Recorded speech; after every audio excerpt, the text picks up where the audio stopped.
જ્યાં સ્થાનિક football match દરમિયાન વીજળી પડવાથી 24 વર્ષીય થાઈ ફૂટબોલર સોફવાન અવાઓને દર્દનાક મૃત્યુ થયું છે, જ્યારે અન્ય 12 ખેલાડીઓ ઘાયલ થયા છે।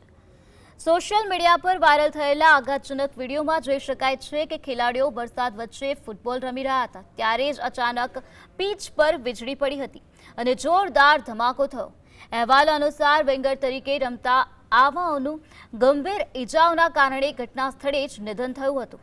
મીડિયા રિપોર્ટ મુજબ આ દુર્ઘટના ગોલોક FA કપ દરમિયાન બની હતી, જે એક લોકલ ટુર્નામેન્ટ છે જેમાં એમેચ્યોર અને થાઈ મલેશિયન ટીમો ભાગ લે છે। આ મેચ અવાએની ટીમ અને અબુએક્સ નોંગ સિરીન વચ્ચે રમાઈ હતી।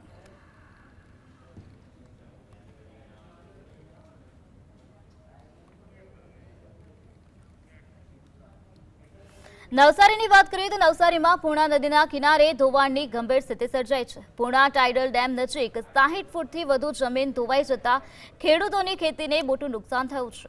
આંબા, નાળિયેર અને શાકભાજી સહિતના પાકોને વ્યાપક અસર થઈ છે। ખેડૂતોના જણાવ્યા મુજબ નદી કિનારે ડ્રેનેજ વિભાગ દ્વારા અગાઉ સુરક્ષા પાળો ન બનાવતા આ સમસ્યા સર્જાઈ છે।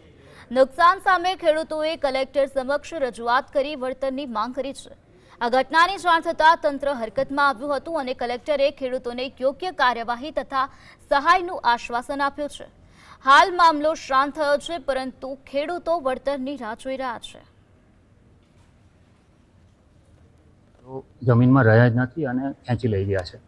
નીચેના પાકોમાં સુરણ છે, કેળ છે, રતાળુ છે, આ બધા પાકોને પણ ખૂબ નુકસાન થયું। ફેન્સિંગ કોઈના રહ્યા નથી।